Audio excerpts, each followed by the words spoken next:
అందరికీ నమస్తే. Welcome to TR TV. నేను మీ తిరుపతి.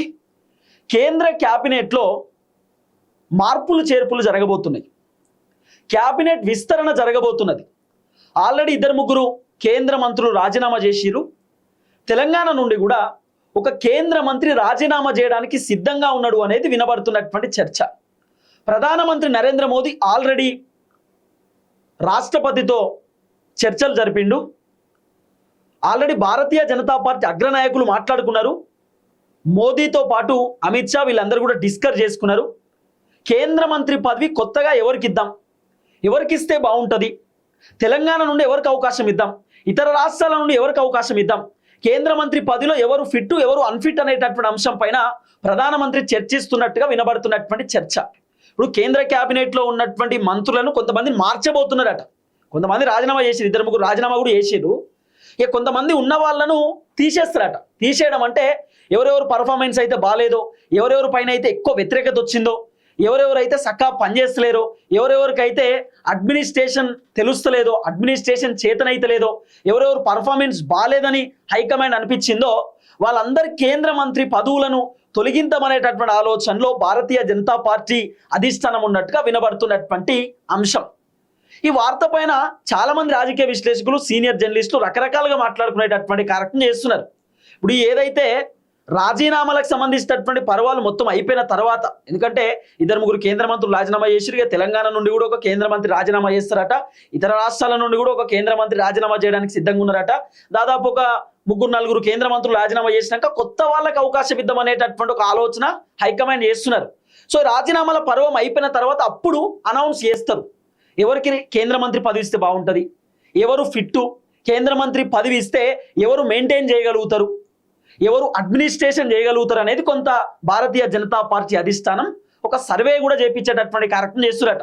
ఫర్ ఎగ్జాంపుల్ ఒక్కొక్క రాష్ట్రంలో కేంద్ర మంత్రి పదవి ఇవ్వాలంటే ముగ్గురు పేర్లు నలుగురు పేర్లు కూడా ఉంటాయి, ఇద్దరు ముగ్గురు ఎంపీలు కూడా ఉంటారు. సో బలంగా ఉన్నటువంటి ఎంపీలు ఇద్దరు ముగ్గురులో సర్వే చేస్తారు, ఎవరికి ఇస్తే బాగుంటుంది, ఎవరికి ఇస్తే మంచిగా గట్టిగా నడపగలుగుతారు అనేటటువంటి సర్వేని కూడా హైకమాండ్ చేసేటటువంటి కార్యక్రమం చేస్తున్నారు. అయితే ఇప్పుడు తెలంగాణ నుండి కేంద్ర మంత్రి ఎవరు, ఇప్పుడు తెలంగాణ నుండి రాజీనామా చేసేటటువంటి వ్యక్తి ఎవరు? ఇప్పుడు తెలంగాణ నుండి కేంద్ర మంత్రులు ఇద్దరు ఉన్నారు, బండి సంజయ్ అని ఉన్నాడు, కిషన్ రెడ్డి ఉన్నాడు. ఇప్పుడు కిషన్ రెడ్డి మ్యాక్సిమం కేంద్ర మంత్రి పదవికి రాజీనామా చేయకపోవచ్చు. బీజేపీ అధిష్టానం కూడా కిషన్ రెడ్డిని కేంద్ర మంత్రి పదవి నుండి తొలగించకపోవచ్చు. ఎందుకంటే కిషన్ రెడ్డికి తెలంగాణలో గట్టి పట్టున్నది. కిషన్ రెడ్డి సికింద్రాబాద్ నుండి గెలుస్తున్నాడు. తర్వాత కిషన్ రెడ్డికి భారతీయ జనతా పార్టీలో కీలకమైనటువంటి పేరున్నది. సో కిషన్ రెడ్డిని డిస్టర్బెన్స్ చేయకపోవచ్చు. ఇంకోటి ఏంటంటే కిషన్ రెడ్డి పైన అనేకమైనటువంటి ఆరోపణలు, అక్రమాలు ఎక్కడ కూడా రాలే. కిషన్ రెడ్డి తెలంగాణలో కూడా చాలా క్లీన్ పొలిటికల్ లీడర్ లెక్కనే ముందుకు పోతున్నాడు. కిషన్ రెడ్డి పైన పెద్ద ఎత్తున ఎటువంటి డిస్టర్బెన్స్ రాలేదు. కాకపోతే బండి సంజయ్ పైన అనేకమైన డిస్టర్బెన్స్ వచ్చినాయి. ఈ మధ్యకాలంలో బండి సంజయ్ కుమారుడి పైన అనేకమైనటువంటి ఆరోపణలు వచ్చినాయి. తర్వాత బండి సంజయ్ పైన ఆరోపణలు వచ్చినాయి. బండి సంజయ్ వాళ్ళ ఇంటికి బాధితురాలు కుటుంబం పోతే బండి సంజయ్ బెదిరించిండని, భయపెట్టిండని, బండి సంజయ్ బేరసారాలు చేసిండని, ఇట్లా రకరకాల ఆరోపణలు వచ్చినాయి. సో బండి సంజయ్ వాళ్ళ కొడుకుని దాచిపెట్టిండని, ఇట్లా రకరకాల ఆరోపణలు వచ్చినాయి. సో బండి సంజయ్ కేంద్ర మంత్రి కొడుకు తప్పు చేసినా కేంద్ర మంత్రి బాధితులనే బెదిరించిండు అనేటటువంటి ఒక చర్చ కూడా పెద్ద ఎత్తున వినబడ్డది. కాబట్టి సో బండి సంజయ్ని కేంద్ర మంత్రి పదవి నుండి తొలగిస్తేనే బాగుంటుంది అనేటటువంటి ఆలోచనతోటి అధిష్టానం ఉన్నదనేది కూడా కొంత వినబడుతున్న చర్చ. ఎందుకంటే ఇప్పుడు తెలంగాణలో కూడా ఇటు ప్రతిపక్ష పార్టీ లీడర్లు కూడా రకరకాలుగా మాట్లాడారు.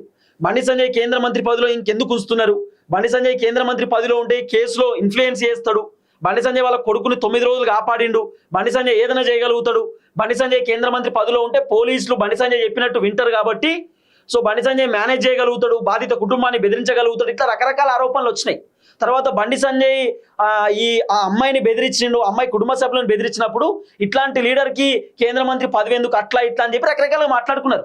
వాస్తవానికి బండి సంజయ్ అయినా చాలా కష్టపడి పైకి వచ్చినటువంటి వ్యక్తి, చాలా కష్టపడ్డాడు, చాలా కష్టపడ్డాడు. ఒక కార్పొరేటర్ లెవెల్ నుండి పైకి వచ్చినటువంటి వ్యక్తి. అలాంటి బండి సంజయ్ అన్న ఈరోజు ఇబ్బంది పడతా ఉంటే ఎవరికన్నా బాధ అనిపిస్తుంది, కానీ తప్పవు కదా. రాజకీయాలలో ఒడదొడుగులు ఉంటాయి, అన్ని ఎదుర్కోవాల్సినటువంటి అవసరం ఉంటుంది. రాజకీయాలలో ఒక పదవి శాశ్వతం కాదు, ఒక పొలిటికల్ పార్టీ శాశ్వతం కాదు. రాజకీయాలలో ఆ పొలిటికల్ ఇమేజ్ ఎప్పుడు శాశ్వతం ఉండదు. పొలిటికల్ ఇమేజ్లు ఉంటాయి, పడిపోతాయి, మళ్ళీ లేస్తాయి, పడిపోతాయి. అది సర్వసాధారణం కదా రాజకీయాలలో. ఇప్పుడు కేసీఆర్ 10 సంవత్సరాలు ముఖ్యమంత్రి ఉన్నాడు, ఓడిపోయిండు, ఫామ్ హౌస్లో కూర్చున్నాడు. రేవంత్ రెడ్డి పోలీసులతోటి రేవంత్ రెడ్డి రకరకాల ఇబ్బందికి గురైండు, పోలీసులు అరెస్ట్ చేసిరు, రేవంత్ రెడ్డి బెడ్రూమ్లోకి పోయి పోలీసులు లాక్కొచ్చిరు, జైలుకు పంపించిరు రేవంత్ రెడ్డిని. ఇలా రేవంత్ రెడ్డి తెలంగాణకు బాస్ కదా, ముఖ్యమంత్రి కదా.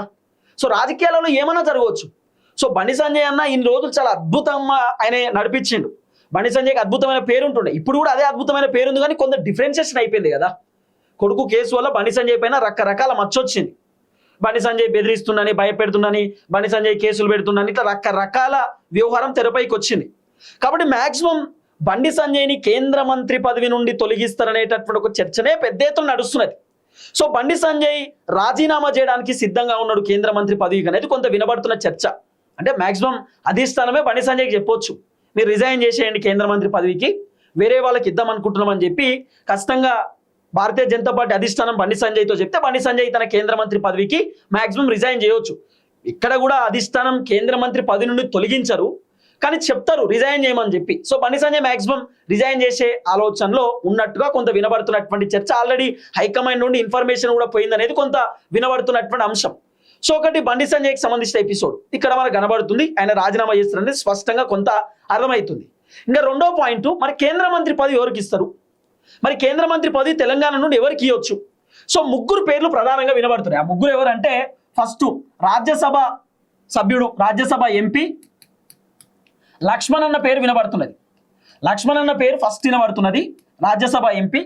ఆ తర్వాత రెండో పేరు వచ్చేసి ధర్మపురి అరవింద్ అన్న పేరు వినబడుతున్నది. ధర్మపురి అరవింద్ అన్న కూడా ఎంపీ, పబ్లిక్ ఓటేజ్ గెలిపించారు. తర్వాత ఈటల రాజేందర్ పేరు కూడా ప్రధానంగా వినబడుతుంది. ఈయన మల్కాజ్గిరి ఎంపీ, ధర్మపురి అరవింద్ అన్న నిజామాబాద్ ఎంపీ, రాజ్యసభ ఎంపీ ఏమో లక్ష్మణ్ అన్న. ఈ ముగ్గురు పేర్లు వినబడతా ఉన్నాయి. ఇప్పుడు కేంద్ర మంత్రి పదవి ఇవ్వాలనుకుంటే ఈ ముగ్గురులో ఎవరికన్నా ఒకరికి కేంద్ర మంత్రి పదవి ఇవ్వచ్చు అనేది వినబడుతున్న చర్చ. ఇక్కడ ట్విస్ట్ ఏంది చెప్పనా, కాసేపు లక్ష్మణ్ అన్నకు సంబంధించినటువంటి అంశాన్ని పక్కన పెడితే, ఇప్పుడు ఒకవేళ తెలంగాణ నుండి బండి సంజయ్ని గనక కేంద్ర మంత్రి పదవి నుండి తొలగిస్తే మళ్ళీ కేంద్ర మంత్రి పదవి కొత్తగా ఎవరికి ఇస్తారంటే ధర్మపురి అరవింద్కి లేదా ఈటల రాజేందర్కి అనేటటువంటి ఈ రెండు పేర్లు వినబడుతున్నాయి. బండి సంజయ్కి ఫస్టే తెలిసేమో, బహుశా బండి సంజయ్కి ఫస్టే తెలిసేమో నా కేంద్ర మంత్రి పదవి తీసేస్తే నెక్స్ట్ ఆప్షన్ ధర్మపురి అరవింద్ కన్నా లేకపోతే ఈటల రాజేందర్ కన్నా ఒకవేళ కేంద్ర మంత్రి పదవి ఇవ్వచ్చు అని చెప్పి బండి సంజయ్ నాకు ఫస్టే తెలిసిందేమో. అందుకే బండి సంజయ్ వాళ్ళ అనుచరుడే ఈటల రాజేందర్ పైన ధర్మపురి అరవింద్ పైన ఇట్లా ఫ్లెక్సీలు పెట్టారు. బండి సంజయ్ వాళ్ళ అనుచరుడేనట ఈటల రాజేందర్ పైన ఫ్లెక్సీలు కట్టింది. ఏమని, ఈటల ఏడుపై బీజేపీకి శాపం, ఈటల రాజేందర్ ధర్మపురి అరవింద్ ఎదుగుతుంటే ఓర్చుకోలేకపోతున్నాడు, ఒక బీసీ బిడ్డ ఎదుగుతుంటే ఈటల రాజేందర్ ధర్మపురి అరవింద్ని ఇబ్బంది పెడుతుందని చెప్పి ఇట్లా ఫ్లెక్సీలు బ్యానర్లు వేసారు. అంటే వీళ్ళిద్దరి మధ్యలో ఏదో పంచాయతీ ఉంది, వీళ్ళిద్దరూ బాగా గొడవ పడుతున్నారు, వీళ్ళిద్దరి మధ్యలో ఏదో గొడవ ఉన్నది, బీజేపీలో వీళ్ళిద్దరు డిస్టర్బెన్స్లో ఉన్నారని చెప్పి సమాజానికి చెప్పడానికి బండి సంజయ్ వాళ్ళ అనుచరుడు కొన్ని బ్యానర్లు క్రియేట్ చేసిన అనేది వినబడుతున్న చర్చ. వాస్తవానికి ధర్మపురి అరవింద్కు ఈటల రాజేందర్కి ఏ పంచాయతీ లేదు, వాళ్ళు మంచిగా కలిసి ఉంటున్నారు. ఒకవేళ కేంద్ర మంత్రి పదవి ధర్మపురి అరవింద్ అన్నకు వచ్చినా ఈటల హ్యాపీగా ఫీల్ అవుతాడు, ఈటల కేంద్ర మంత్రి పదవి వచ్చినా ధర్మపురి అరవింద్ అన్న స్వాగతిస్తాడు, హ్యాపీగానే ఫీల్ అవుతాడు. అంతే తప్ప ఒకళ్ళ కేంద్ర మంత్రి పదవి వస్తే ఇంకోళ్ళు బాధపడడమో లేకపోతే కోప్పడమో లేకపోతే పార్టీలో పంచాయతీ అవడమో ఏం లేదు. కాకపోతే బహుశా మరి బండి సంజయ్ ఫస్టే తెలిసేమో, ఒకవేళ నా కేంద్ర మంత్రి పదవి కనుక తీసేస్తే ఇస్తే ఈటల రాజేందర్ కన్నా కేంద్ర మంత్రి పదవి ఇస్తారు, లేకపోతే ధర్మపురి అరవింద్ కన్నా కేంద్ర మంత్రి పదవి ఇస్తారు. కాబట్టి వీళ్ళిద్దరికి రావద్దంటే ఏం చేయాలా, వీళ్ళపైన ఒక వార్త రాపియాలా. ఏం వార్తది, ఒక చర్చ పెట్టాలి. ఏం చర్చ అది, ఇగో ధర్మపురి అరవింద్ పైన ఈటల రాజేందర్ కుట్ర చేస్తున్నాడు, ధర్మపురి అరవింద్ అన్న ఈటలకు కుట్ర అని చెప్పి ఇట్లా ఒక బ్యానరు ఫ్లెక్సీలు వేపియడం. వేపిస్తే అప్పుడు జనాలు ఏమనుకుంటారు, అరే ఈటలకు ధర్మపురి అరవింద్కి పడదేమో, పంచాయతీ ఏమో, కొట్లాటేమో, ఏదో జరుగుతుందేమో అని అనుకుంటారు కదా. అట్లా అనుకోవాలని అనుకున్నారు. ఒకవేళ కేంద్ర మంత్రి పదవి ఈటలకి ఇస్తే అరవింద్ ఫీల్ అవుతాడు, అరవింద్కి ఇస్తే ఈటల ఫీల్ అవుతాడు, సో వీళ్ళకి ఇవ్వద్దు అని చెప్పి అధిష్టానం అనుకుంటారేమో అని బండి సంజయ్ బహుశా అనుకున్నాడేమో. ప్లాన్ చేసినప్పుడు ఆ ప్లాన్ ఫెయిల్ అయిపోయింది. ధర్మపురి అరవింద్ అన్న ఓపెన్గా చెప్పిండు, ఈటల నాకు వెరీ క్లోజ్, ఈటల పైన నాకేం భిన్నాభిప్రాయం లేదు, ఆయన చాలా కష్టపడి ఎదిగిండు, సీనియర్ లీడర్ ఆయన అంటే నాకు చాలా గౌరవం, ఆయనకు నాకు ఏ పంచాయతీ అయితే అరవింద్ అన్న చెప్పిండు, ఈటల రాజేందర్ కూడా చెప్పిండు, ధర్మపురి అరవింద్ అంటే నాకు చాలా ఇష్టం, మేము అన్నదమ్ములం లెక్కుంటాం, మేము ఎక్కడ కొట్లాటలు పంచాయతీలు పెట్టుకో, మేము అట్లాంటి వాళ్ళం కాదు, మాకు అవసరం కూడా లేదని చెప్పి ఈటల రాజేందర్ కూడా చెప్పిండు. అంటే బహుశా ఈ రెండు పేర్లు బ్యానర్లలో వచ్చిందంటే ఏదో డౌట్ కొడుతుంది, ఏదో లింక్ కనబడుతున్నది. ఇటు బండి సంజయ్కి సంబంధించిన కేంద్ర మంత్రి పదవి పోతుంది అనేది కొంత వినబడుతున్న చర్చ. బండి సంజయ్ మాక్సిమం కేంద్ర మంత్రి పదవికి రాజీనామా చేయడానికి సిద్ధంగా ఉన్నాడు అనేది వినబడుతున్న చర్చ. ఈ బండి సంజయ్ కేంద్ర మంత్రి పోతుందనే టైంలోనే ధర్మపురి అరవింద్ పైన ఈటల కుట్ర అని చెప్పి ఒక ఫ్లెక్సీ వచ్చింది. ఈ ఫ్లెక్సీ వేసింది సికింద్రాబాద్ కంటోన్మెంట్ లో ఉంటాడట బండి సంజయ్ వాళ్ళ అనుచరుడట. ఆయన అరెస్ట్ కూడా చేశారు కుకెట్పల్లి డీసీపీ గారు. సో ఈ విధమైనటువంటి వ్యవహారం నడిచింది. ఏంది అర్థం ఏంది, ఏం జరిగి ఉండవచ్చు అనేది ఒక పెద్ద క్వశ్చన్ మార్క్. ఇప్పుడు ఈటల చాలా కష్టపడి ఎదిగినటువంటి వ్యక్తి. ఈటల రాజేందర్కు ఆయనకంటూ ఒక మంచి ఫ్యాన్ ఫాలోయింగ్ ఉంటుంది. ధర్మపురి అరవింద్ అన్న మాస్ లీడర్. వాళ్ళిద్దరిలో ఎవరికి కేంద్ర మంత్రి పదవి వచ్చినా పెద్ద ఇబ్బంది ఉండదు. కానీ మనకున్నటువంటి సమాచారం అయితే, మాకు కొంత వినబడుతున్నటువంటి చర్చ అయితే, ఈటల రాజేందర్కు కేంద్ర మంత్రి పదవి మ్యాక్సిమం రావడానికి ఒక 55% ఛాన్స్ ఉందట. ఇక ధర్మపురి అరవింద్ అన్నకు మ్యాక్సిమం ఎంత కాదన్నా కూడా ఒక 45% ఛాన్సెస్ ఉండొచ్చు. 45 to 50% ఛాన్సెస్ ఉండొచ్చు. 45-50% ఛాన్సెస్ ఉండొచ్చు. ఇంకా 50-50 అనుకోరాదు రీ. కానీ ఒక 5% ఎక్కువ ఛాన్స్ ఈటలకే ఉందట. ఈటలకే కేంద్ర మంత్రి పదవి ఇస్తే బాగుంటుంది అని అనుకుంటా ఉన్నారు అనేది వినబడుతున్న చర్చ. ఎందుకంటే ఒకవేళ బండి సంజయ్ అన్న కేంద్ర మంత్రి పదవి తీసేస్తే అదే సామాజిక వర్గం నుండి ధర్మపురి అరవింద్కి ఇవ్వచ్చు. మున్నూరు కాపు, ఈటల రాజేందర్ ముదిరాజు.